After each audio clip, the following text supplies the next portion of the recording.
Welcome back, everybody. This segment is brought to us and sponsored by IKEA, one of the world's leaders in home appliances, home furniture, and accessories that are ready to be built straight out of the store, easy to assemble, put in your home, freshen it up, make it look great. That's IKEA. Our first segment, we're going to focus on some of the basics of the ancient Silk Road and this trading route that connected the world for the first time ever. Not quite on the scale that we have today, but it got us in that direction, moving in that direction where nowadays we can speak with and communicate with anybody in the entire world instantly through things like FaceTime or text or social media tools. We, of course, need to know those people in order for those connections to take place, but it's possible. And the Silk Road was a step in that direction where people from faraway places, they were interacting and learning from each other and in contact with one another for the first time ever. Places as far east as China and moving from the east to the west, traversing India and Egypt and ultimately Rome, we're covering thousands of miles of territory where people and civilizations were existing for many years without even knowing what was out there. But because of trading valuable goods for other valuable goods and the fact that some things couldn't be obtained or made in this location, but they could over here, that forced people to come into contact and bring their goods and trade them and exchange them for others, other luxury goods that were made and known of in other places. Some of these items, some of the most important, impactful, valuable items that were traded on the Silk Road were cotton, silk itself, gunpowder, glass, opium, spices, fruits and vegetables were even exchanged on the Silk Road. Gold and silver were exchanged, Chinese paper, and the compass. All goods that were exchanged, they were passed from trader to trader on their route, ultimately maybe thousands of miles away from where they originated or were manufactured or created. Let's take a little break.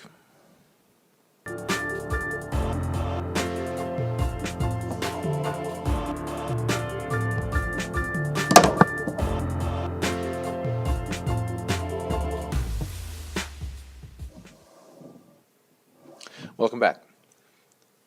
Our next segment, we're going to focus on the dangers or difficulties of traveling the Silk Road. Some of the most difficult aspects of making the journey, perhaps several dozen miles or a couple hundred miles, or for the most adventurous of the exchange seekers or traders, possibly covering a majority of the distance of the Silk Road, although that was unlikely and pretty rare for one person to cover such a great distance. But some of the most difficult things that a traveler would have experienced were battling sandstorms, blinding and painful, whipping sand and hot air for hours at a time. Now, there were also places of covering a mountain pass that could be covered in snow and whipping snow and bitter cold air at your face, and that's a difficulty in and of itself. Another challenge of the Silk Road was that, like the ancient pyramids of Egypt, the Silk Road basically was a flashing sign that said to everybody looking for a quick buck and to steal and rob and take what wasn't theirs but what they wanted, was that the Silk Road was a guarantee that whether somebody was going to trade or going back home after trading, they were carrying with them some pretty valuable things. And a bandit could be pretty safe in knowing that any traveler on the Silk Road had some pretty valuable items. There was certainly the component of predator as well, and curious or hungry animals along the route that may be interested in the food you're carrying or the things you're carrying or you yourself.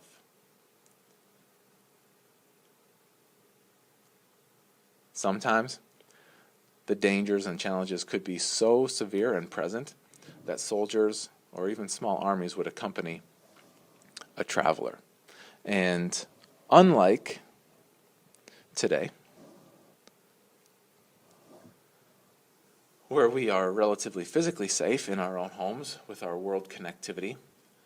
We do, however, have a different type of challenge and difficulty or danger in terms of our connectedness to the outside world, and that is not always being sure of who necessarily we are communicating with. This also came up along the Silk Road, where complete strangers would be interacted with or communicated to, and knowing who to trust and when to trust somebody, and if you could believe what somebody was saying, that was an added challenge. And just like today when we use our internet tools, and this world connection that we have at our fingertips, that brings with it a lot of unknowns and challenges and possible dangerous things, because we're dealing with a lot of people that we don't truly know very well. Languages along the Silk Road needed to advance as well. And because person A spoke a different language than this person, but both had goods to trade, they needed to know. They needed to be able to communicate well enough anyway to know what one good was worth in another person's money or currency, or how much this person's currency meant, or how much it was worth in terms of goods or currency exchange from one place to the other. So in order to communicate along the Silk Road, languages had to evolve and spread. That, though, at first, it was a difficulty, not knowing what people were saying or what they meant at times. We're going to take a short break.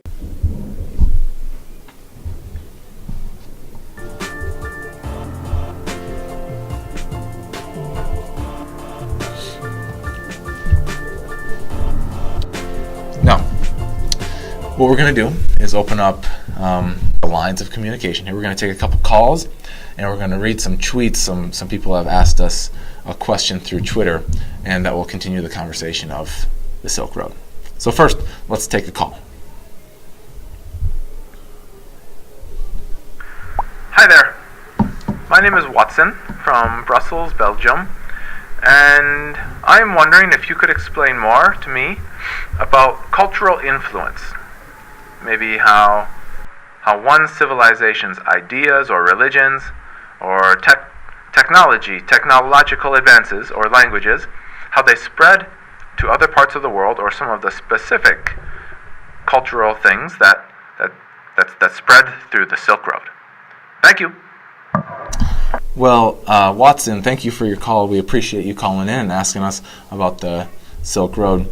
As far as influences from one civilization onto another, the three, I guess, most impactful, or three that come to mind right away, are Buddhism, which began in India and spread throughout Asia specifically, and it's the most popular or common religion today in China and Japan. The process of making silk is another idea that comes to mind. Not only pieces of physical silk fabric were traded, but how to create silk, and that knowledge and process, the complicated process of creating silk with the help of silkworms. And Islam, again, another religion which originated on the Arabian Peninsula, and how it has spread throughout that area during those times when the Silk Road was very popular and busy, but even into today's world, the spread of religions everywhere. So thank you, Watson, for calling in. Our next viewer communication is going to be through Twitter. Bill Gates writes in, at Joe Klemper, trade on Silk Road was done by mouth on foot, right? How does that compare with goods and ideas and how they're spread today? Hashtag help me learn. Well, Bill, thank you for writing in, first of all. We appreciate it. And nowadays, unlike on the Silk Road when everything needed to be done on foot and talk face-to-face, as you noted, we've got four pretty essential and big ways that things are moved from place to place.